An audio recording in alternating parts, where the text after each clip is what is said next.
Welcome to Transformative Principal, where I help you stop putting out fires and start leading.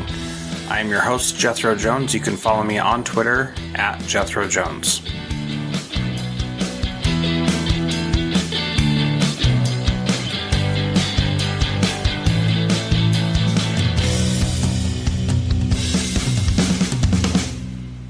A couple weeks ago, a friend and mastermind member posted this on Twitter. He said, "In the fall, I decided to join a mastermind group with Jethro. To be honest, I was skeptical of what a mastermind group would benefit me as a leader. Now I can't imagine a week without the support and learning I have gained from the crew. Grateful to be part of the family that forces me to be open and honest about my leadership and receive feedback to grow on. I hear people say all the time that they are skeptical of what a mastermind group can do.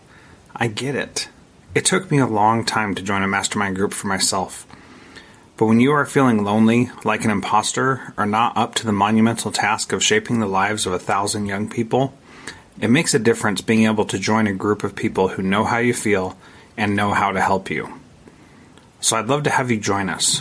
Go to jethrojones.com/mastermind and let's schedule a time to talk about how the mastermind could help you. That's jethrojones.com/mastermind.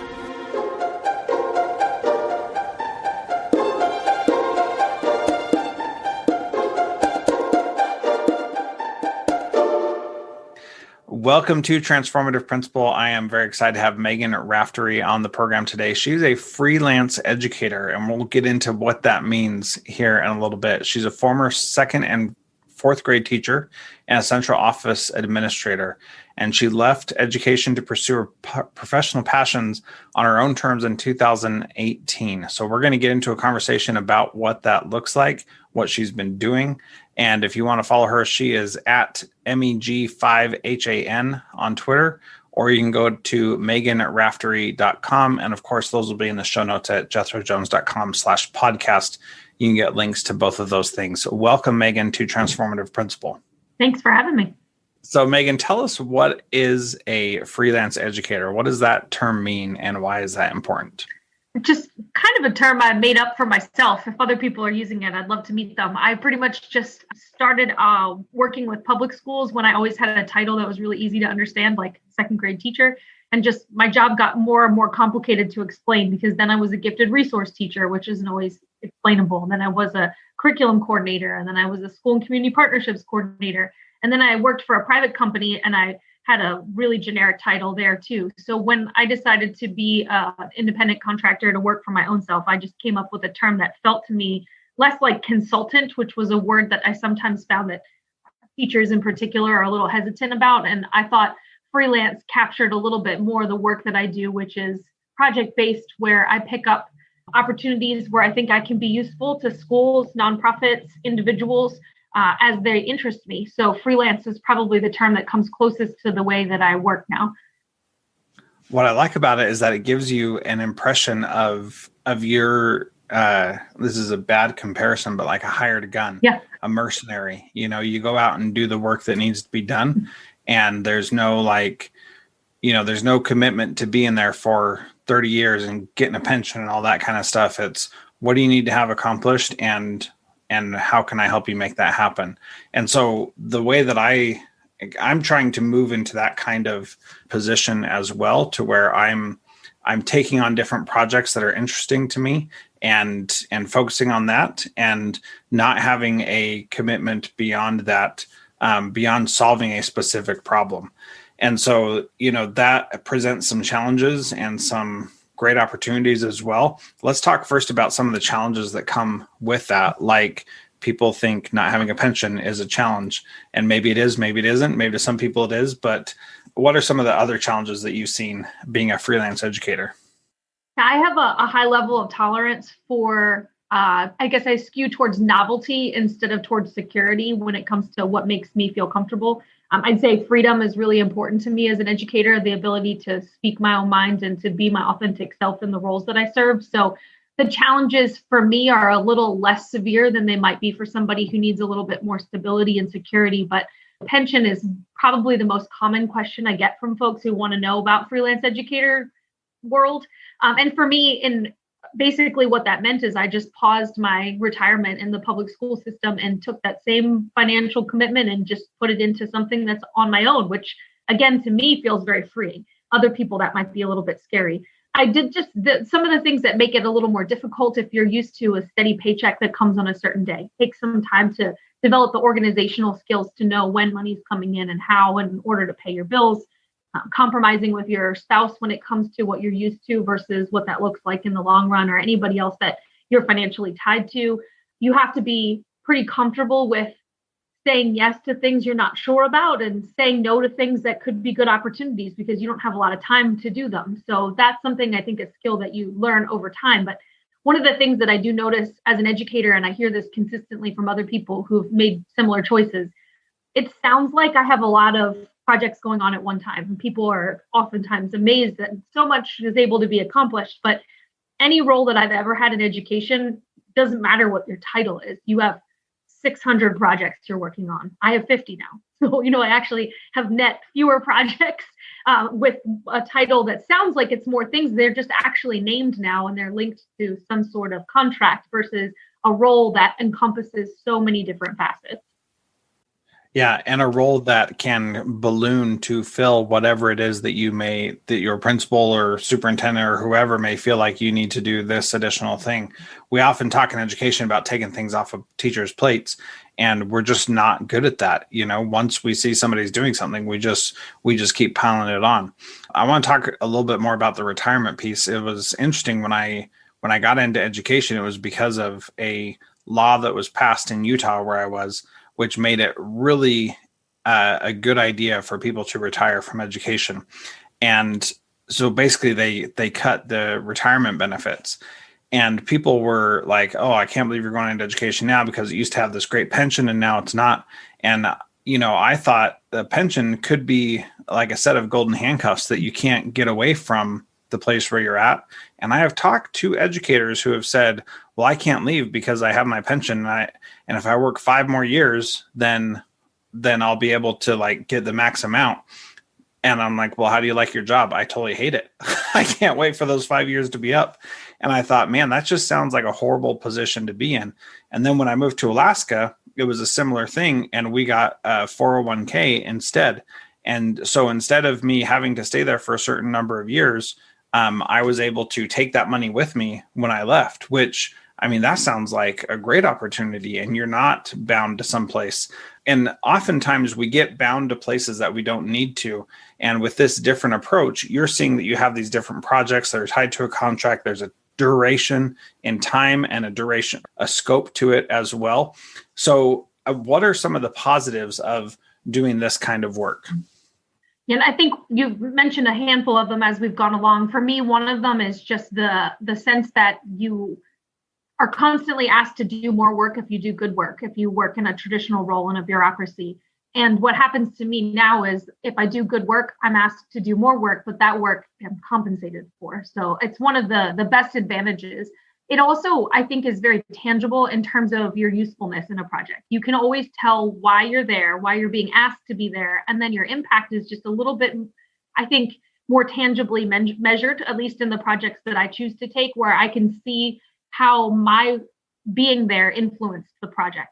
I don't know that I always felt that way in especially administrative roles that I had where I was, kind of keeping the wheels turning versus being the person who actually sets the wheel in motion, which is more commonly the role that I find myself in now. So that's a big advantage for me in terms of in my career, I was feeling less of that I was making an impact and more that I was taking up space, and to be able to take that into my own hands, especially at a time like now where there's just so much potential change in education. I feel like I'm well positioned to be able to use my skills in a way that's useful. And if I'm no longer useful, I can step away. So that's really important to me personally.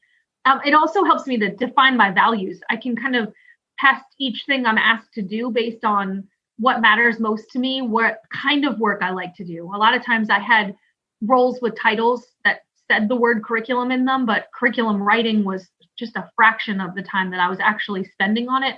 Now, if I take on a curriculum project, it's 100% curriculum. So if I am feeling like I want to do some curriculum writing, then I can seek out that type of work. So it's a little bit more concrete also, which I think is really important. I think another really wonderful thing is I can decide how to balance depth and breadth in projects. I like things sometimes where I can sink in and really get focused on something in a real micro situation. But I think there's also value to seeing things from a broader perspective. So, for example, I work closely with one school system right now with a handful of maybe 15 teachers. There's my depth. I get to hear about their day-to-day experiences. I know some of the names of their students. I know their problems, their families' names. I get a little bit of that relationship building. But then on the other hand, I do 2, 3, 4 webinars a week that are across the country. So I can also bring back to those teachers, here's what I just heard was happening in Illinois. And when I'm talking to the people in Illinois, although I don't know them very well, I have a handful of experiences of depth to show some credibility and to help those teachers to see that I'm not just a talking head. I also have deep connections to something. So I like to control that balance myself. And in previous roles, that was controlled by outside factors that I couldn't really do that myself. So I really like that when I'm missing something, I can go seek it and pull it in. Yeah. And just a side note about the idea of roles and titles in education, we put the title of teacher on someone, and that means so many different things. And rarely does it mean that that's all you do is teach. It means that you have other responsibilities that you still need to do, even though teaching is what you really want to do. And the other challenge with that is that when you say a teacher, everybody has this idea of what that is. And recently I hired someone to be a educational coach, is what I'm calling it, for my own children, because we're doing homeschool this year. And I wanted somebody else to be able to give them ideas and influence them. And so we hired this woman to do that. And she doesn't have a teaching degree. And I said, I don't want someone with a teaching degree because I don't want you to feel like you need to be a teacher. I don't want you to teach my kids. I want you to check in on them, see how they're doing, get them to practice talking to an adult, to someone different, and maybe help find find resources for them so that they can, expand what they're doing. And it was interesting, as I was talking to her, I said, I'm not interested in a teacher. So if that's what you're looking for, this isn't going to be a good fit. And she said, well, good. I want to help kids learn, but I don't want to teach them stuff. I don't want to be the one who says, this is the thing you have to learn next, but I want to help them learn however I can. And it was such a fascinating conversation because she was exactly the person that I was looking for and exactly what I needed. Because had I, put out a call for a teacher, I would have gotten someone who said, I will come and teach your kids and this is my curriculum and all that. That's not what I was looking for. So being able to define things differently yourself, I think is super important. Now, when educators think about making extra money, because we all do, because the money's not great, we often think of things like teachers pay teachers or just getting a second job. And you have a little different approach to that. What is it what advice would you give to an educator who's looking to make more money? What strategies would you suggest they start pursuing to do that? One of the things that I'll often say in conversation with teachers who have that interest is every teacher has some things that they do really well and different and better than anybody else. And they're not always validated by a public school system or parents or students, but there are things that if a teacher really thinks about what do I love the most? What am I most capable of? What do I read about when I get the chance to read about it? And it might be something like communicating with families, or maybe something like I'm really effective at working in a team and helping people to see compromise. Or I really like to take a big sticky problem and divide it into incremental parts and help people to figure out how to solve it. Those are the cues, I think, for the type of work that you can do next. So if you think about what do people call on you for over and over again, and if you're an educator and you're working in a public school system, a private school system, chances are you give that away for free all the time. It's the thing that your friends call you about in the evenings. It's why you get invited to be on certain committees. If you're not sure what that is, although I think my experience, most people can figure that out. And the question's a little odd to them, but after a little thought, they can come to it. If you can't, it's not a bad idea to ask your colleagues, when do you need me? What do you need me for? Why do you have me on a team? Once you can identify that, the next step is to say, so who needs that? And the who needs that is changing quickly right now. You're talking about hiring a coach That's a role that some people listening might say, I would love to do that. So if they can figure out who needs that and started advertising that skill, they could do that in the evenings and on the weekends. They could do that and take a part-time position within their school system. If some people right now are faced with having to say, I can't safely go to my school, so I am quitting and I need to do something. There's a skill set that is developed that I think is already innate inside teachers, but most teachers grew up going to school, thinking about working in a school, and then have only ever lived in a school. And in my area where I live in Virginia Beach, we're a huge military community, and you see something similar with people deciding if they're going to retire from the military. They don't understand how transferable their skill set is outside of their industry unless they've seen other people do it. They have good role models and examples. So they tend to re-enlist over and over again because that's where their kind of credibility lies and where all of their relationships are. I think that there's a lot to be offered from teachers outside of education industry, certainly, but there are new audiences now that those skill sets are just really needed. And there's a lot more joy to be found when you can do the work you like to do as your full-time job. Yeah. And one of the things that I was thinking of is, with all the pandemic pods that have happened over the last year and a half, the opportunities for people to just step right out of the classroom into something like that, that's a real opportunity. But then also recognizing that now that we know everybody can do this online education thing, we may not need the workforce to be in schools like they currently are.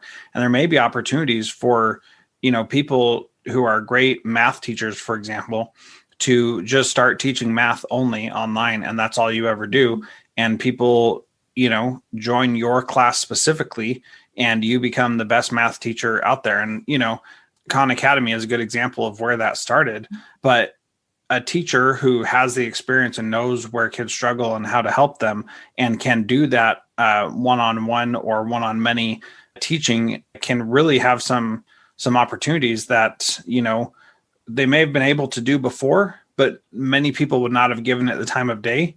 And now that we've all been virtual for so long, we can say, you know what, rather than going to this teacher where things I don't know they're going to be great, I can go to this teacher that I know is amazing and can be just awesome.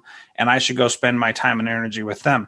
And the reason why we're homeschooling this year is because that was our case when we moved from Alaska down to Washington. We didn't have any connections. We didn't know anybody. And we knew that we could do education this year just as well, if not better, than what a school that we didn't have any relationship with could do. Had we still been in Fairbanks, it would have been a different situation because we knew and had relationships with the teachers and the students in the school up there. And down here, we just didn't. So it made a lot more sense for us to seek a different approach for this year. Mm-hmm. So when you think about those other opportunities, some in education, some outside of education, there's really a lot of things that you could do. And in last week's episode with Eric Stevens of this podcast, we talked a lot about that, and he talked about educators transitioning out of the system as well. And I think right now it's just a good time to have that conversation.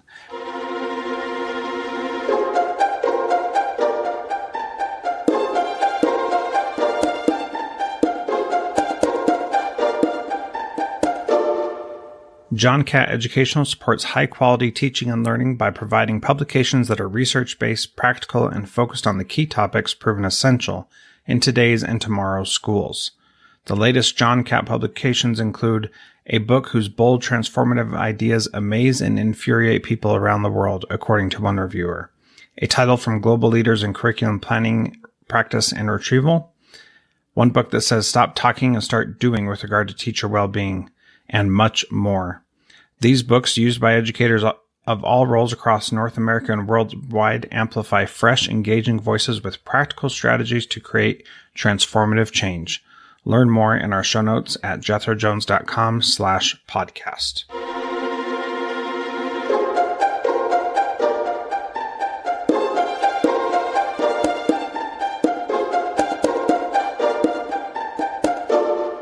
But I do want to change gears a little bit and talk about something else that you're doing, which is called Edjacent. And can you tell us a little bit about that? Yeah, Edjacent is a play on the concept of the adjacent possible, which is a theory that when an innovation develops, other innovations develop parallel to that innovation. So the idea is that when there's a system in place, like say Amazon is a online marketplace, people can develop really innovative small businesses that they wouldn't have been able to do if Amazon wasn't there as a vehicle to drive their business. So the idea of Edjacent is to create an opportunity for educators to think way outside of the norm, parallel to what's happening in public schools, with the hope that eventually that type of innovation would inspire a school system to change and challenge some norms that have been unchangeable for decades. So the Edjacent Collaborative is basically made up of educators who are driven internally, who have a strong moral compass, who have solid beliefs about what education should be, that being an educator is part of their identity beyond just their paycheck, who have developed a really keen sense of professionalism, who are leaned on again and again to be the leader in whatever role that they're in, who are interested in having a little bit more self-efficacy and the ability to actually make change happen in a small way that hopefully collectively becomes a bigger way. So a lot of that involves conversation. It involves advocacy for specific policies in our local area, which right now our group is mostly local, but also creating opportunities for people to publish, to speak, to share ideas to a wider audience that could ultimately become this type of freelance work, if that's what they're interested in, or just a safe harbor for some of the things that really drive them and motivate them to stay in a classroom and to be effective in that role. So our kind of main focus at this point is thinking about, if you're a doctor, you don't say, I am a surgeon at Johns Hopkins University. You say, I'm a doctor. Teachers do say, I'm a teacher, but their loyalty goes to the school system they work for the most part. And we like the idea of this kind of like Hippocratic oath for educators, this idea that your idea of who you are as an educator has a connection to this bigger purpose.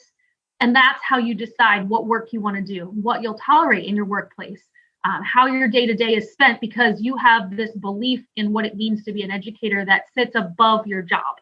And that is a community of people who agree with that and are figuring out what we'd like to do with the power of the connectedness of our community. Yeah, I like that a lot. And so I think about like the Hippocratic Oath being equated to an educational philosophy that most teachers are required to turn in as part of their evaluation process. And what's good about the Hippocratic Oath is that it is short, sweet, and to the point. And over the past several years, my educational philosophy that I've turned in has been, we give kids what they need when they need it. And in that same vein, short, sweet, to the point.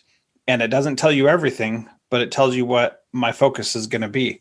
And what I appreciate about that approach is that what educators sometimes forget is that no school system is going to be loyal to the teachers or the principals that are in their system. It is going to be loyal to itself. And so an organization like a school district or a school can't be loyal to its employees because it's just not possible. It needs to think about its own health and its own survival. And so when, I got that lesson early on, my very first year of teaching, I got hired 2 weeks before school started. And then 2 weeks before school ended, I was told that I was going to be reduced in force, which meant that I wasn't going to be at the same school the following year.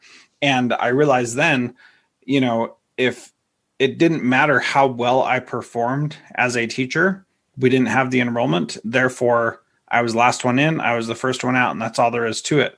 And once I recognized that, it made it a lot easier for me to say, okay, I'm going to go where I can do the best work and stay there as long as I can do work.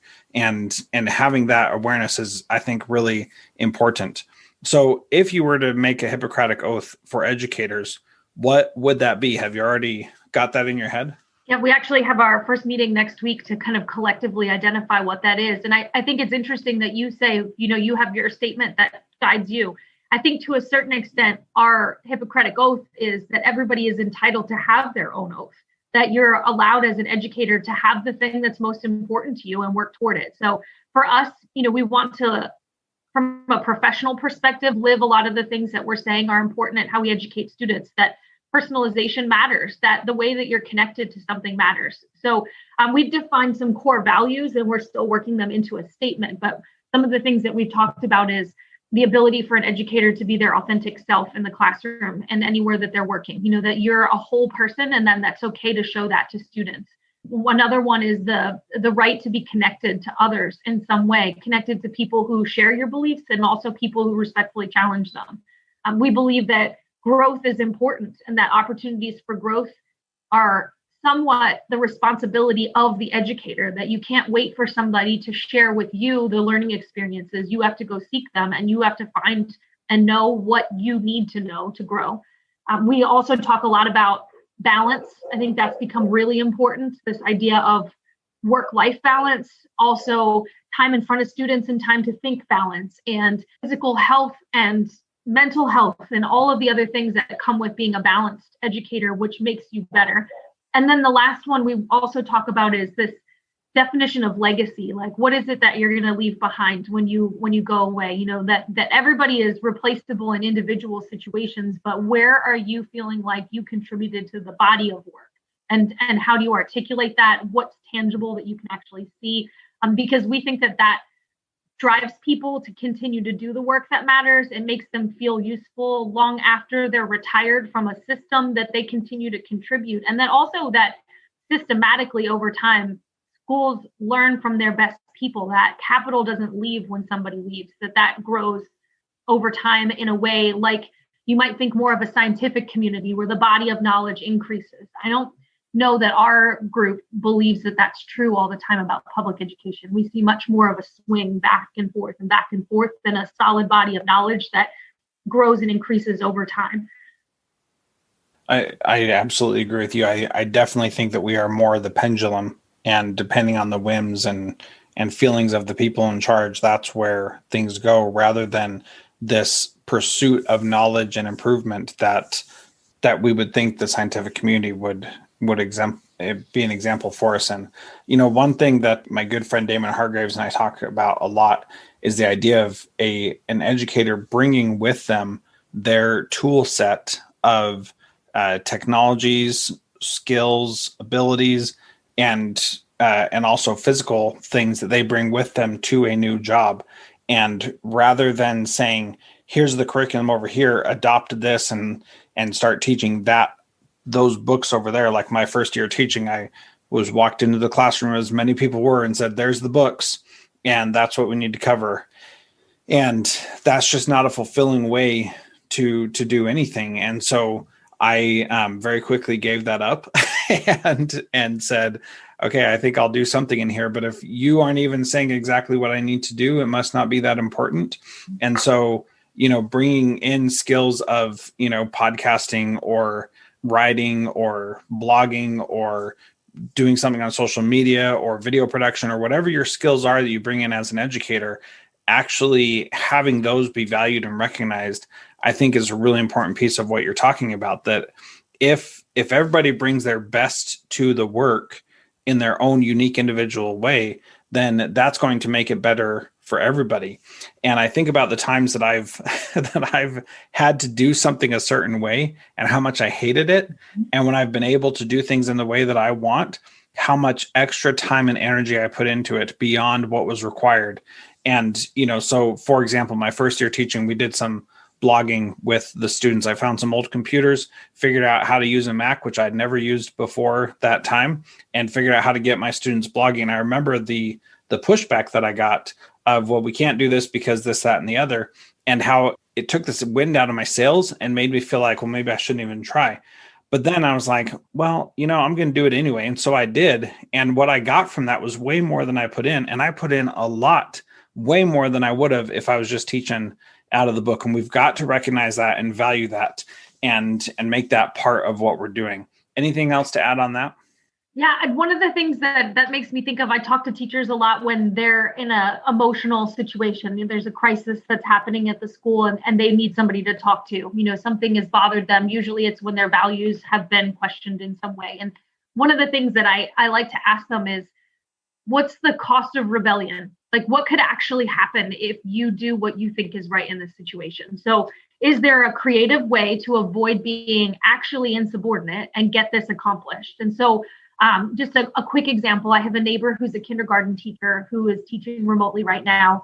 She's got 2 or 3 students that follow the school's attendance policy by logging in the morning, and then they disappear. They're not back again for the rest of the day. She has a very close relationship with the children's parents. Families are in crisis. They just simply can't prioritize the kids signing on every day for school. And so she has to call and call and call, as by the school division policy, to keep pursuing that family. The family tells her the same thing every time. She worries about it eroding their relationship.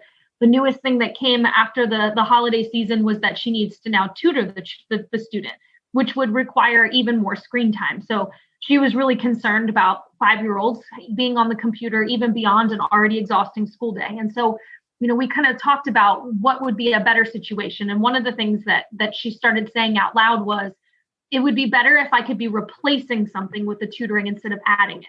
So we started talking about, okay, what could we replace?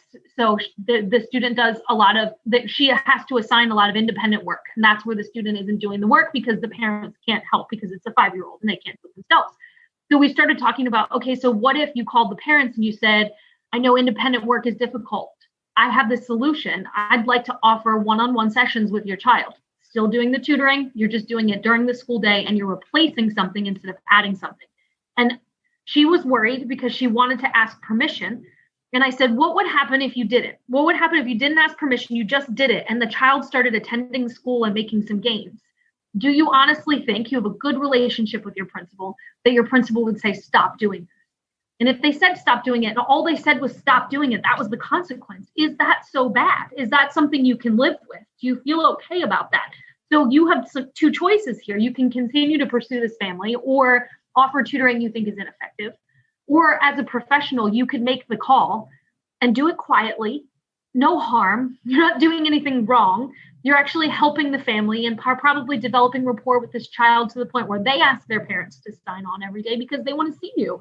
They want to see your dog. They're excited about learning. They're feeling some success. So ultimately, she made that call to just try it. And she sends me messages every once in a while of something the child said, or she's just feeling really good about it. And she is a little afraid still that someone's going to find out and she's going to get in trouble or whatever that may mean. But in the end, she's done something that feels right. And she took a professional stand, which is giving her a little bit of courage. So that's something that I think a lot about, is this idea of in trouble and what it actually means and how little people actually know what goes on in your classroom. And if your decision making is based on what's right for kids, I know a lot of school administrators who, while they can't hold you up on a pedestal and give you an award, will turn the other way if they know it's right for kids, even if it's against a policy, because that policy is not designed to harm children. It's designed to keep children from harm. So, there's a reason to rebel quietly in some ways if the consequence is something you can live with. Well, I've said many times on this podcast, and I will continue to say it, that I often did not do anything that the district asked me to do until they asked me the 3rd time. And if they were really serious about it, then they would keep harping on things and keep bringing it up. For example, we had to do accreditation one year, and they said, you need to have all these meetings with your staff and do all this stuff. And I knew that it meant absolutely nothing because I'd been through accreditation before. We'd done the jumping through the hoop stuff. Didn't change a thing. I knew this was going to be the same thing. And so I didn't do any of the stuff that they asked me to do. I submitted all the things myself. And in the end, we got a passing score on our accreditation. And what changed? Not a single thing, because that wasn't anything that was meaningful. And so you really do have to take those things from your principal, from your superintendent, whatever the case may be, and say, is this really what we need to be doing right now? And is this in the best interest of those who are involved? And is this a good use of my teachers' times? And if you can't say yes to those questions, then you really shouldn't be doing it. And it's okay to take, as you said, a professional stand. And I want to give people courage to do that, because it's really easy to think, well, I can't get in trouble. And part of the problem with educators is that we're a bunch of rule followers, and we want to do what's right, and we want to be accepted and not feel like we're in trouble. And sometimes we really do need to get into good trouble. One of the things that our organization is really interested in is that definition of professionalism that's on every teacher evaluation system, that even if it's not true, we perceive that compliance is what professionalism means, that you're apolitical and that you do what you're told and that you're not insubordinate and all these other things. Part of our aim with having this Hippocratic oath kind of a concept is, if you know what your bottom line is as an educator, every decision you make can be driven by that. So you can say, is this a time that's worth rebelling, whatever that may mean, because it matches my core values more than following the rules do? And if I follow this rule, am I actually compromising that core value in a way that I'm going to feel shame and guilt and anger about, and then be less effective? So, it's not to say don't listen to anybody, because for the most part, at least they're trying in general to make rules in school systems that are good for kids and good for teachers.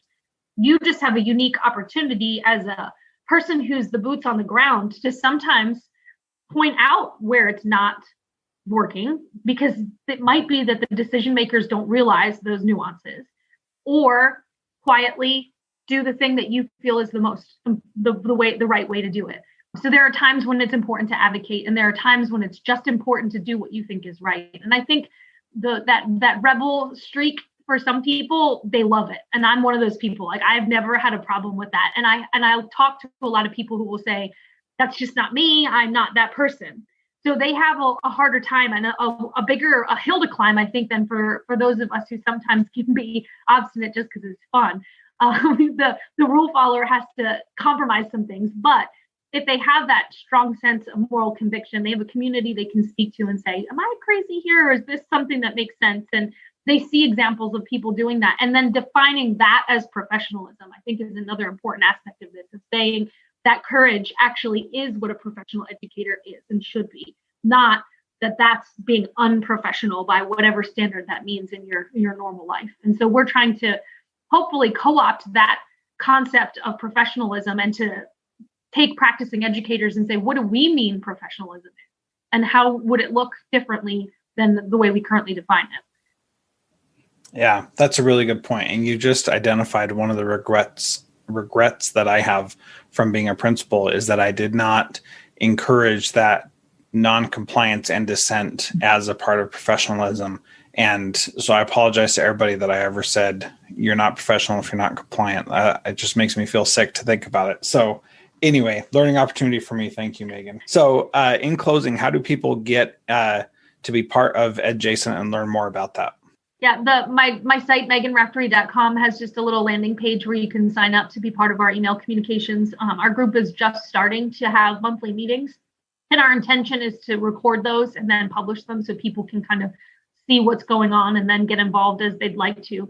It's really important to us that this Edjacent is a collective. It's not any individual's one project. So as much as possible, we're building it as we go. And so anybody who's interested in talking to us, having conversations like this, to be involved in the work that we're doing, we want them there. We want their voice there. We want their dissent. We want their noncompliance, and we want their ideas of how our own perspective as a group could be transformed by having another opinion, another idea come to the table. So for people who are interested in kind of redefining professionalism from themselves, if they need practical advice, like what do I do with my retirement payment and my pension kind of stuff, we have a group that can do that. But we also have a lot of people who are scrappy and they're willing to learn as they go. So we like to put somebody in charge of something that they don't really know much about, because as a learner, they then can communicate what was hard and what was easy and what they picked up along the way. So if anybody is interested in learning along with us, that's also something that we're willing to encourage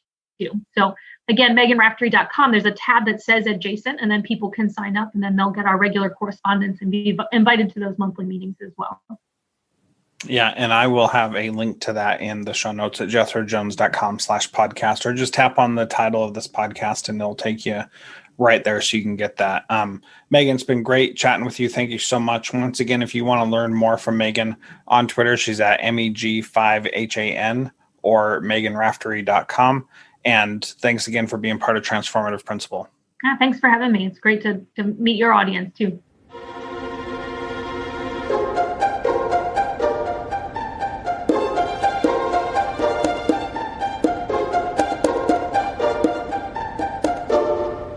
Hey, middle school principals, what if I told you that all your teachers had to do to teach your students really valuable social and emotional competencies was just press play?